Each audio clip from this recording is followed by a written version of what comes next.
check this guy out. This is taking it to another level. Angela, you might want to take notes on that. And if you can make that happen, that would be amazing. Alright, so we are back, and better than ever. It is chapter 28, section 3 of the trilogy. On the notes, we'll start here with the Civil Rights Act of 1964. So remember the Kennedys assassinated in November 22nd, 1963. So Lyndon B. Johnson becomes president. Lyndon B. President Johnson after JFK's assassination. And he'll play an extremely important role in this. He was a senator before he became vice president, and he was a very effective politician, and he came from the South. He's from Texas. He's a big dude. He's like 6'4", and he would be very in your face, physical intimidation, but also a master politician and persuading people. And so he will have a massive impact on this Civil Rights Act of 1964 getting passed. Remember this for your quiz. It's Civil Rights Act of 1964. It's not under Kennedy. It's under Lyndon B. Johnson. What it does is it outlaws discrimination on basis of race, color, religion, sex, or national origin.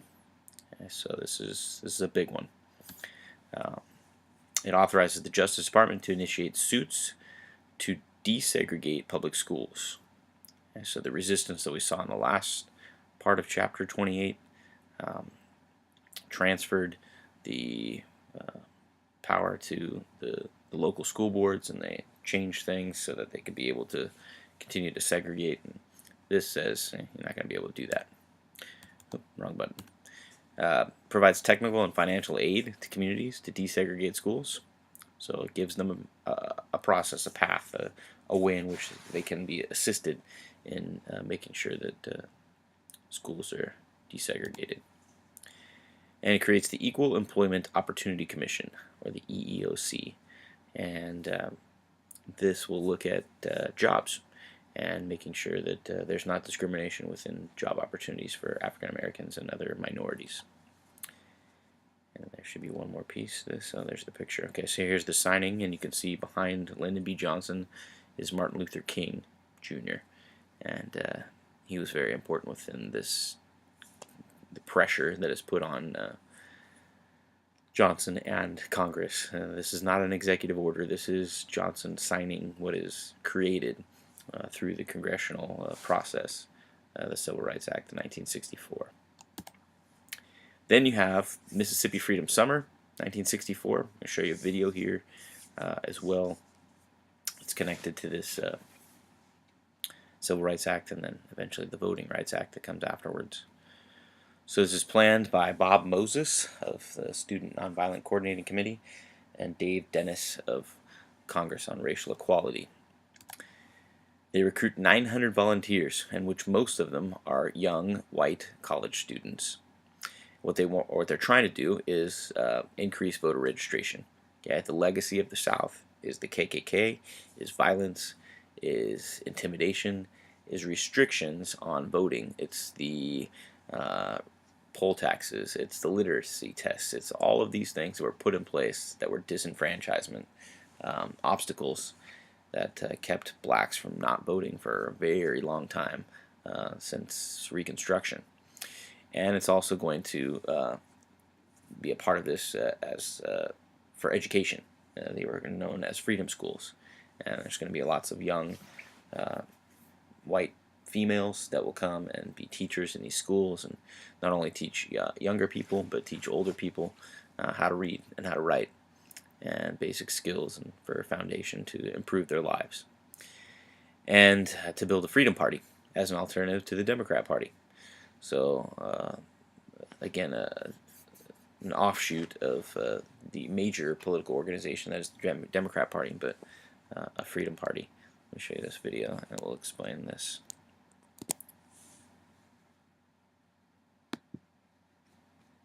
That's not it.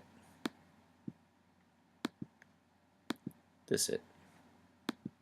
Enjoy.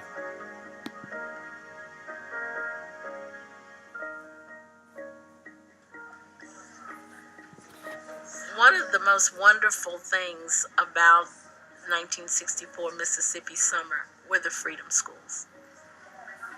The state of Mississippi deliberately and systematically kept black people uneducated and ignorant, and then turned around and made education a requirement in order to participate in the political process. We were able to do the freedom schools in the summer of 1964 because we had almost 1,000 students coming to the state of Mississippi, thus the human resources to actually, conduct classes. We hope to find and develop and mold local leadership among the young people. We also hope to promote a better self-image among the local Negroes. We would send out mass flyers and everything to the churches, telling people about the Freedom School, what the Freedom School was going to entail, the courses, the activities. We got the preachers involved, we got the kids involved.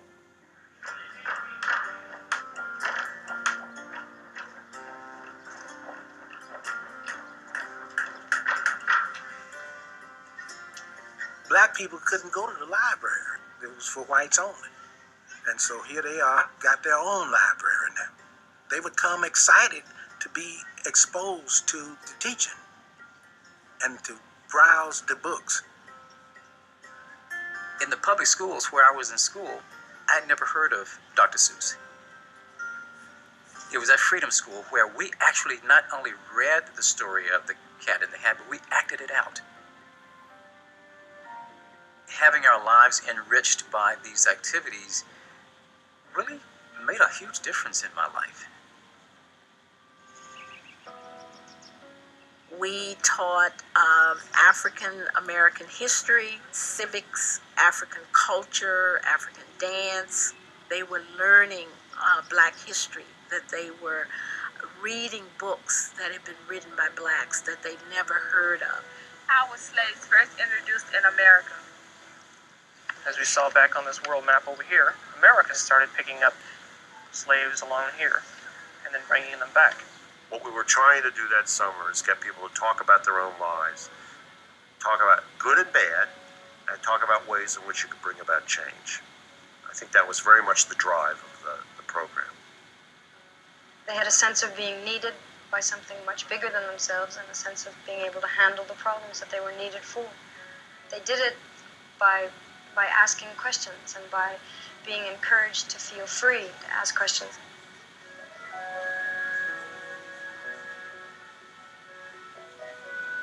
They were raring to go.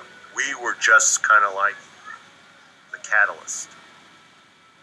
We were agents of information and agents of a different world.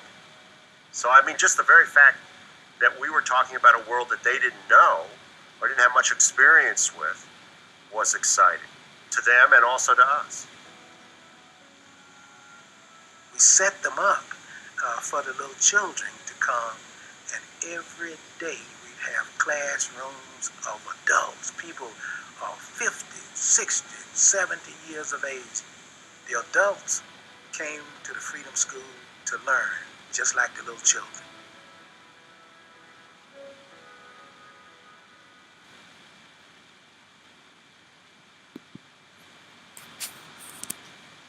Alright, so those are the Freedom Schools. And this is the reaction to the Freedom Schools. It's not going to be good. So, you have three young men that are here. These are the names. Michael Schwerner, Andrew Goodman, James Chaney. The W stands for white, so you got two white boys, young men, and James Chaney, a black African-American male. And they're all murdered. And this becomes a major controversy at the beginning because there's not a whole lot of leads or evidence to tie these murders to a specific suspect. So you have 1,000 arrests, 80 beatings, 35 shooting incidents, and 30 bombings. That's not in response to the Schwerner, Goodman, and Cheney murders. This is just throughout this summer. That's crazy for all of those things to happen within this time period in this area. So you have some resentment here of blacks by the white volunteers and not wanting this to continue, and that there's some sort of connection that they've been played here, or something's gone wrong, that the whites that are there to assist them, they don't believe them anymore. Some women want rights added to the struggle, and so then, like I told you before in the other ones, if there's not a specific focus, if it's too broad or too complex within the organization of these movements, then it leads to failures. Not always, but sometimes, and it just makes it a little bit more difficult for them to be able to accomplish the specific things that they want done at the beginning. So what this does is cause a split in the civil rights movement. It's linked to it. It's not the reason for a split in the movement. There's things as precursors that are already in place but this is seen as a specific time here within the mid 60s that leads towards moving from nonviolence to more anger and frustration that leads towards violence. So let me show you here the reaction video.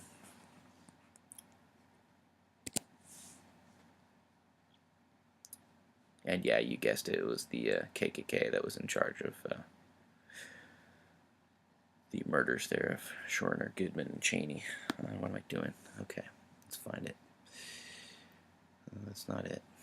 Maybe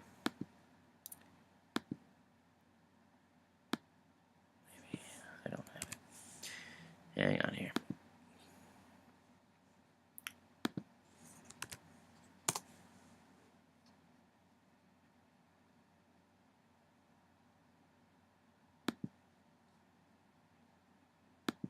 The testimony before the Credentials Committee, the FDP had a lineup of very different people.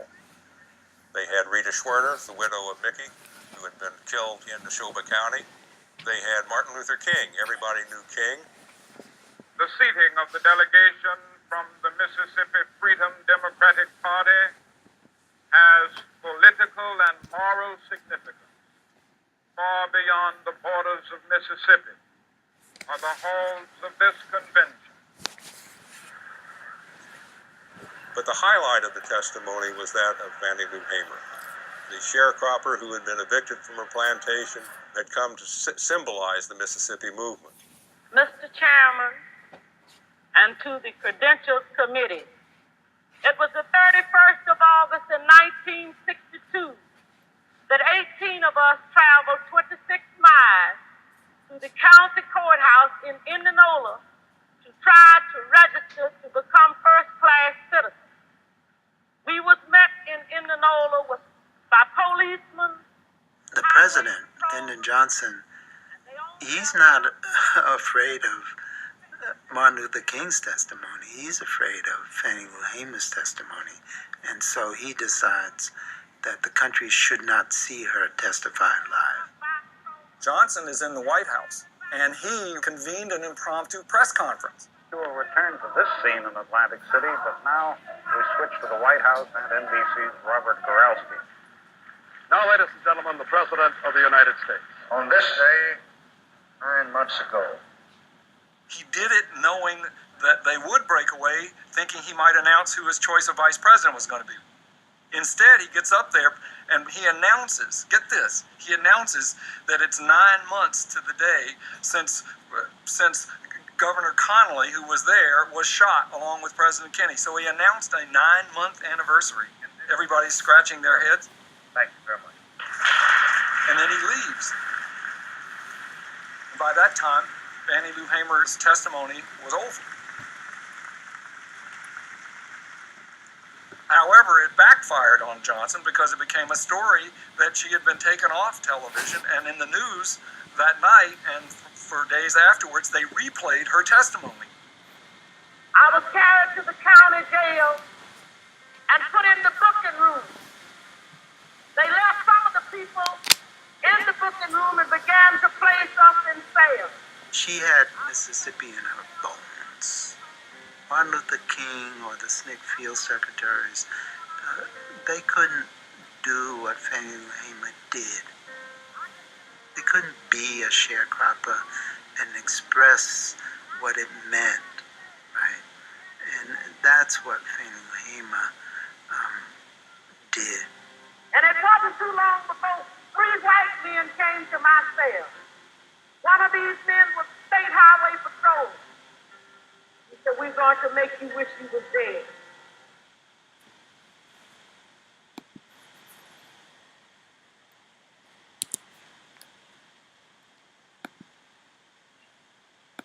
Okay, so let's talk about Fannie Lou Hamer here and what the split in the civil rights movement becomes. So split in the civil rights movement, kind of a main idea. And this will lead us into the next chapter as well. But here, looking at the mid-60s as the time period. Alright, so the other side of this is kind of an anti-civil rights movement and a move towards segregation. A separate nation as far as segregation goes for African Americans or blacks. And it's founded by Elijah Muhammad, and this is the Nation of Islam, or black Muslims. And it includes Islam, but not entirely. It's mixed with Christianity and black traditions or folkways. So it's a religion in itself. It's not any of these religions specifically, but they use the elements in which they are attracted to and create a combination here. And it is a call for a separate black nation, not to integrate with whites in the United States. Alright, so here's a book that explains some of this, the making of the white man, and the teachings of Elijah Muhammad. And in this, it talks about how whites were created by an evil black scientist about 6,000 years ago, and refers to them as blue-eyed devils.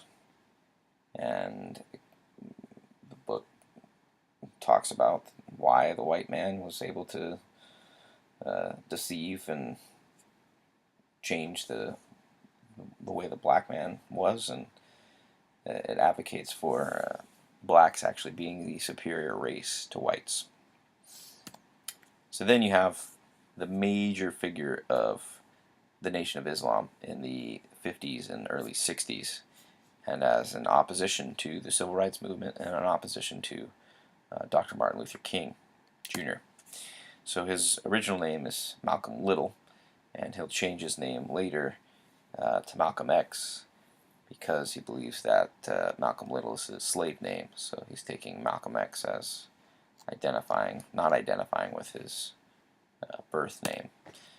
His father was a preacher and is murdered, I think, about the age of 4 or 5, and then his mother is determined to be insane, and so she gets put in an insane asylum. And so he grows up in foster homes from the age of 13. And there he gets into plenty of trouble. And he drops out of middle school and ends up in prison several times. And eventually, for burglary, he gets a 10-year sentence and serves about half of that.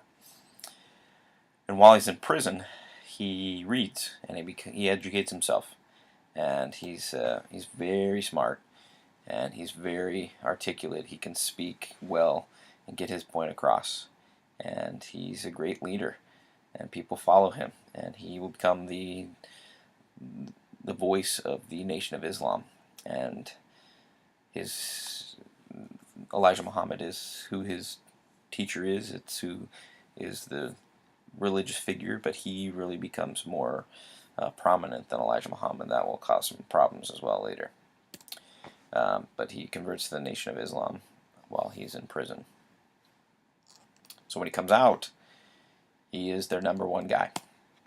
And he preaches for self-defense rather than nonviolence. So this is a major shift in the civil rights movement. And it is part of the civil rights movement, even though he doesn't necessarily want civil rights. He wants separation or segregation, a separate nation for blacks. He writes a book, By Any Means Necessary, and he feels that blacks were superior to whites. It is worth noting that his grandfather was white. So he rejects civil rights and rejects integration. Doesn't believe that's the path, doesn't believe it's possible for peace. And that's the only way that blacks can get equality, is to be separate. Here he is with Fidel Castro, and there will be a connection of communism to the civil rights movement. And this meeting here with Castro will only enhance those kinds of beliefs that communism is connected to the civil rights movement and to the Nation of Islam and to generally African Americans. Here he is with Muhammad Ali with their young kids. Here's with a newspaper here from the Muhammad Speaks title here of the newspaper, and Our Freedom Can't Wait. This is an interesting site. I'm not going to show you the actual video here, but if you would like to look on your own time, there's plenty of videos about Malcolm X and Martin Luther King and the differences between them. This one, if you just search Malcolm X King debate, you'll end up with that. Or if you want to type in that URL, that'll get you there. Okay, so then he takes a pilgrimage to Mecca. And if you rewind yourself back to your 7th grade years, maybe you'll remember the 5 pillars of Islam. And one of them, the 5th one, is the Hajj, or the pilgrimage to Mecca. And that's what's happening here in this picture, is you have people from all kinds of different places around the world that meet in Mecca, and this is the Kaaba, and they walk around, and they pray. And they are different ethnicities, different races, different languages, but they all come together here and worship the same God and the Prophet Muhammad, the leader of Islam.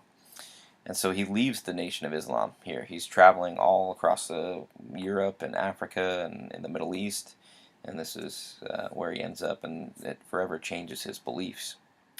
So in 1964, he's out of the Nation of Islam after his trip to Mecca.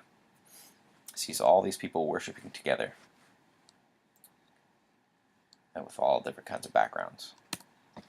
So he changes his views. His views go from segregation and a separate nation to unification and the possibility that whites and blacks could live together. He saw it. He saw it in Mecca with this pilgrimage. And so he renounces the Nation of Islam. He's out, and he says, this is not good. This is bad stuff. And turns on his former associates, and his mentor, Elijah Muhammad, says that's their way of life is not what's best. And then this is a picture of him as he comes back to the United States, peering out one of his windows in his house. He was basically hunted down and assassinated by members of the Nation of Islam, or the Black Muslims. They needed to get rid of his voice against their causes. So before he changes his name a few times. But you don't need to remember that. So he's assassinated by 3 Nation of Islam members in February 1965, giving a speech I think he was shot like 15 or 16 times at close range. They found the guys. They put him in jail. But that's the end of Malcolm X. Not the end of his legacy, though. Next chapter, we will look at what Malcolm X, the original Malcolm X, not the reformed Malcolm X, will provide as inspiration to some of the violent movements in the next chapter. Okay, so for extra credit, if you would like to do this, go ahead and screenshot that and print it out, or type stuff on it. I don't know how if you can do that, but you guys are young and technologically advanced more than I. So if you can describe what these are, the religious beliefs and civil rights movements under Martin Luther King, and black nationalism and their beliefs under Malcolm X, and then what they have in common, your opinion on each of them, and the possible dangers or limitations to them. Alright. A few points, extra credit, it'll help, but it's not going to bring you up from like an F to an A, or a B minus to an A, but it might change by like %. You never know what you might need at the end.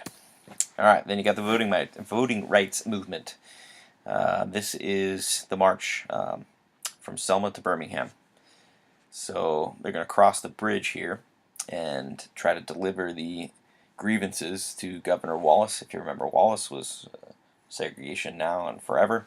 So this is known as Bloody Sunday, March 7th, 1965. I'm going to show you this video, maybe write down a few things from the video into your notes about it. It will be on your quiz. So will Malcolm X. So a couple things on the quiz from this section of chapter 28. Here we go.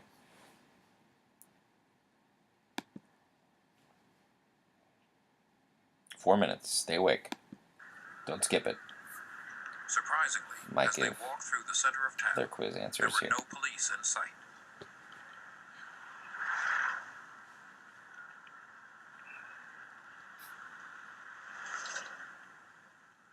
The route out of Selma crossed over the Edmund Pettus Bridge.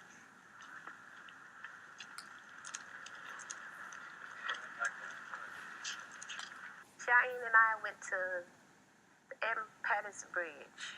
There, where I turned around and left Shaeen. Simply because I'm telling you, I was afraid.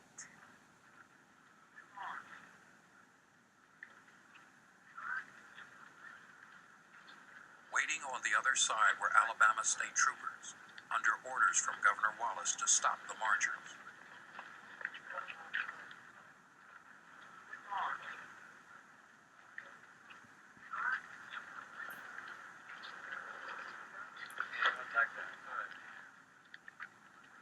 Clark's posse was on the sideline.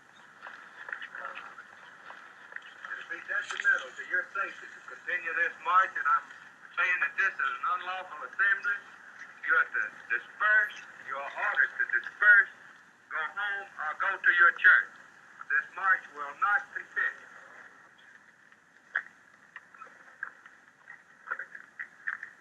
Is that clear to you?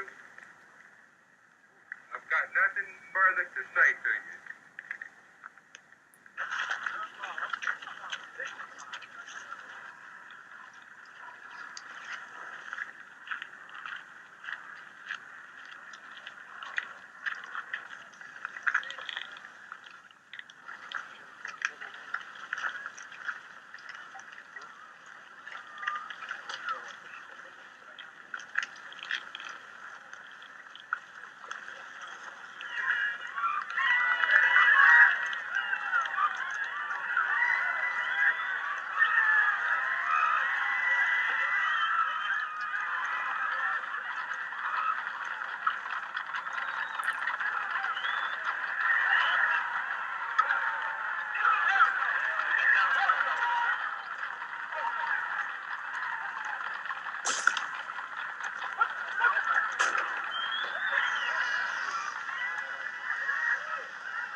all I could remember was outbursts of tear gas. And I saw people being beaten, and I began to just try to run home as fast as I could. And as I began to run home, I saw horses behind me, and I would never forget. A freedom fighter picked me up, Hosea Williams, and I told him to put me down. He wasn't running fast enough. And I ran, and I ran, and I ran. We were about 2 blocks away from the bridge, and we went back to try to help people back. But the police were riding along on horseback beating people. And the tear gas was so thick you couldn't get to where people were in need of help. So we really had to turn the church into a hospital just to get people back to their senses. And it was a horrible 2 or 3 hours.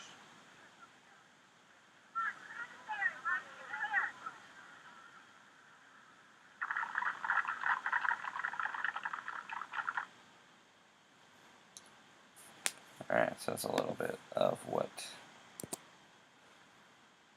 the march from Selma to Birmingham was.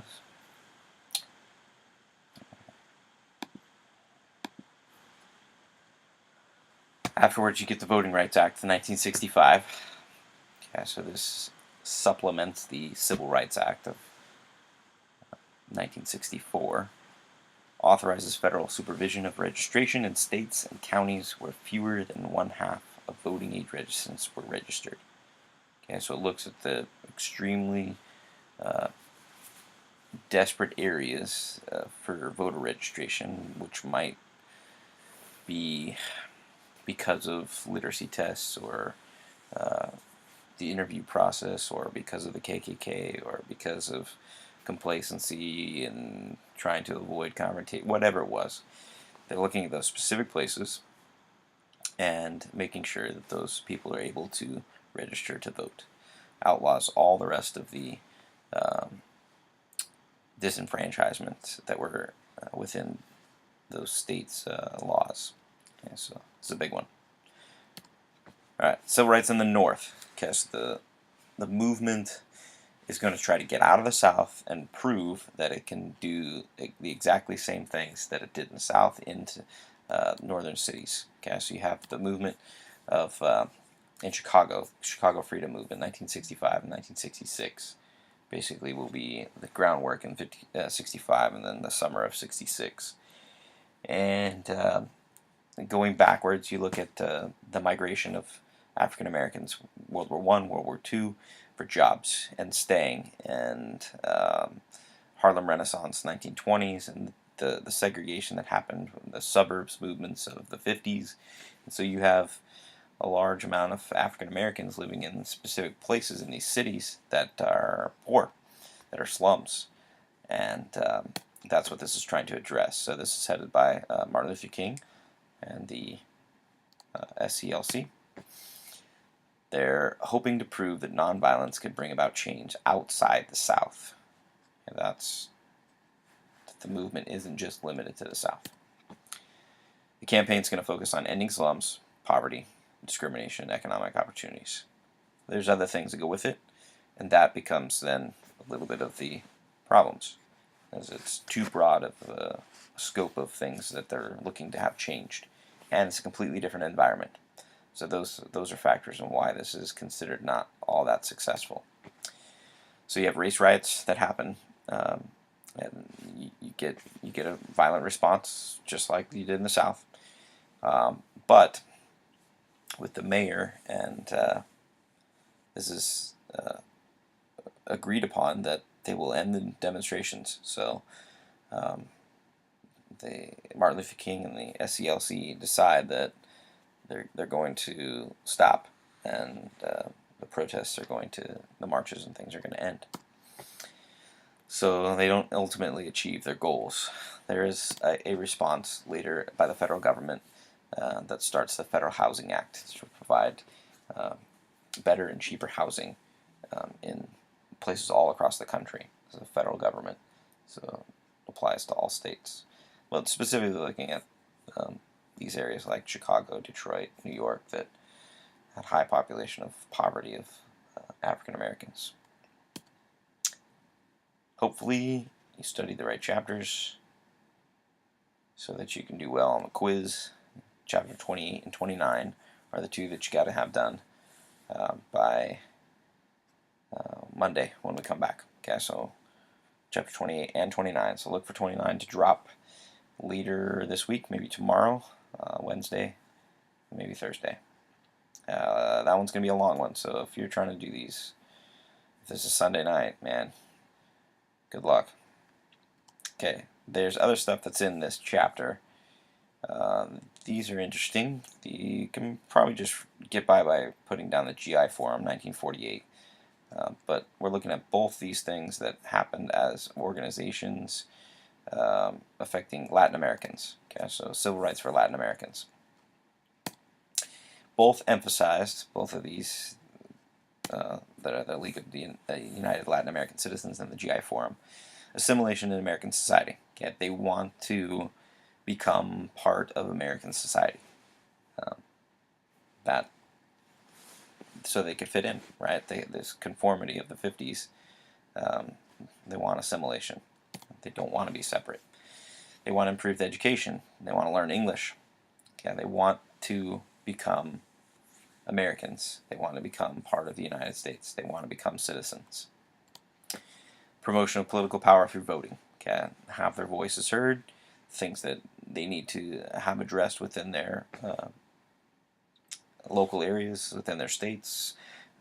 They want some sort of voice within government.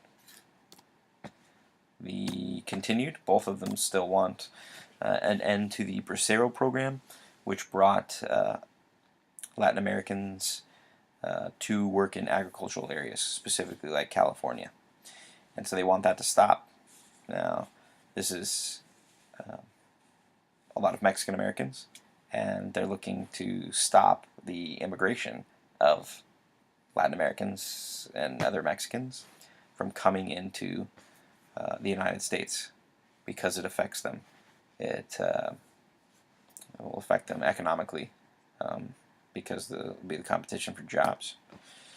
So they want stricter limits on Mexican immigration, and they want to stop future Mexicans from crossing the border because it affects their standing and status within the United States. They help to maintain strict boundaries between Mexican American citizens and Mexicans. They didn't want to be lumped together. They wanted to be Mexican Americans and not just Mexicans. They wanted to be citizens of the United States, not Mexican immigrants. Eisenhower steps in and uses what they call the Operation Wetback, referring to the crossing of the Rio Grande River, and rounded up citizens as well as legal immigrants and illegal immigrants and sent them back to Latin American countries. This is a deportation effort during the 50s to get rid of some of the increase of immigration from the Latin American countries. Kind of interesting. Much different today. Japanese American Citizens League in 1952. Immigration and Nationality Act removed ban against Japanese immigration and became eligible for citizenship. So if you remember from World War II and the Japanese internment camps and the fear of some sort of espionage or treason of Japanese in the United States, this eliminates that and allows them for a path towards citizenship. Termination policy is about Native Americans. To terminate tribes as a political entity. Natives encouraged to relocate to speed up assimilation. And so they're going back to, they go always back and forth between the natives. What should they do? Should they assimilate? Should they not? Should they be separate? Should they have their own tribes? So now they want them to assimilate into society. National Congress of American Indians condemned the policy. We will see the Native Americans react in the 60s in the next chapter. So we're not going to get into it here. But this policy will end in the early 60s amongst those all different kinds of revolutions. United States versus Wheeler is an important Supreme Court case which allows then the constitutionality of reasserting the principle of unique and limited sovereignty to these tribal nations giving them the authority to do as they please, create their own rules and laws, as long as they fit within the Constitution. So that's the limited sovereignty part. Recognizes tribal independence, except where limited by a treaty or by Congress. So those would be some of the other limitations of the tribal lands. The Immigration and Nationality Act of 1965. This will change what was set in place by the 1920s, so abolishes those quotas that focused on limiting the amount of people based on where they come from, specifically Southern and Eastern Europeans during the 20s. So this gets rid of those national quotas and puts then hemispheric limits on Western Hemisphere and Eastern Hemisphere. So you have these visas that are issued to immigrants that allows them to be legal coming into the United States or documented, and you have 120,000 for Western Hemisphere, 170,000 for Eastern Hemisphere. So this gets put in place in 1965, and a 20,000 limit per country. Like a single country can't send any more than 20,000. So you don't have a specific amount of just like mass movement or migration of one group of people from a specific country, limited just to 20,000 there. Alright, so then a lot of you have been asked about this. You can stop the video if you like. This has nothing to do with the chapter. None of this is on your quiz. This is all just bonus information. People have been asking all year, when did the party switch? Why are the Republicans racist? Why? All these questions, guys. So let's talk about this if you want to. If you turn it off, if you don't, this is unnecessary to know, but just wanted to answer some of your questions. So many people will look at the 60s and say, hey, there was a shift in the parties. They just flip-flopped. And I'm going to try to present different evidence that would prove that wrong, as I have tried to do all year long with many things that just become assumptions. Not to persuade you in any other way, just to give you some other information that may not be mainstream. Okay, so the common belief is that the Democrats and Republicans just switched during the 60s, based around what we've talked about in this chapter with the Civil Rights Act. Okay, so looking at that first, in the Civil Rights Act, 1964, there is in the House 80% of Republicans that voted for the act, compared to 61% on the Democrat side. Yeah, so a lot of it is sectional too. Okay, so in the South, they will vote against it, and in the North and the far West, they will be more in favor of it. Okay. In the Senate, you had 82% of Republicans that voted for the Civil Rights Act in 1964, and 69% of Democrats. So if you look at these statistics just by itself, and again, it's much more complex than this, but just trying to give you another point of view. This would say, well, that doesn't prove that this theory of there's a party switch would have occurred. If you remember, we talked about the Southern Manifesto. I don't remember whether it was the first or second section here within the videos. And this was a document made by the Democrats in the South to make sure that integration didn't happen. Right? They wanted to hold on to segregation in the South and states' rights and the Jim Crow laws and all these things that were put in place after Reconstruction ended. And so this was signed by 99 Democrats and 2 Republicans. All right, so still looking here at the possibility of this switch. Beginning with Franklin Roosevelt, you had the New Deal. That's a major change in political parties in the United States as a whole. And African Americans left the Republican Party, which was the party of Lincoln, which freed the slaves, which tried to reconstruct the South, but was ended with all of the Democrat connection to the KKK. So 75% voted for Franklin Roosevelt, and a lot of the nation did. Okay, so I'm not saying that it was just because blacks decided to vote for FDR that he won. That's not true, but it is significant because before FDR, they would not have, as a block of voters, they would have been Republicans. And then in 1964, 94% of African Americans voted for Lyndon B. Johnson. And the connection between the two presidents is extremely high. The Great Society is very similar to the New Deal. Tons of money, federal government, in support of people and social welfare programs. Yeah, so that's a big connection. So in the 60s, you had major Democrat parties that remained. The leaders did not switch sides. That just didn't happen. And Robert Byrd, who was a KKK member from the South, he stayed with the Democrat Party and was reelected. Al Gore Sr. stayed a Democrat, was reelected. Same with William Fulbright. The only one that switched was from South Carolina, which was Strom Thurmond, and became a Republican and was a racist. Yes. In 1968, you had George Wallace that ran for president. We talked about him in this chapter as well. And he won 3 or 4 states in the South. There it is, 5 states. When the Republican Party was victorious in this election, and Nixon won the presidency. So if the Republicans were the racist party in the South and there was a switch here, that doesn't necessarily give evidence to prove that that happened, because they would have voted for Nixon in those states at higher numbers, allowing him to win, and instead they voted for Wallace, who was still a part of the faction of the Democrat Party. Okay, so you have the next major election that we'll look at as time goes on. If there was a switch, the South, if they were switching and would have voted Republican, then they would have not voted for Jimmy Carter. They would have voted for Gerald Ford. But he carried all the southern states except for one in 1976 as a Democrat. You had Alabama, had 0 Republicans and 140 Democrats in the state legislature in 1976. So the entire state was void of Republicans within their own state legislature. And this is 10, 12 years after the Civil Rights Act.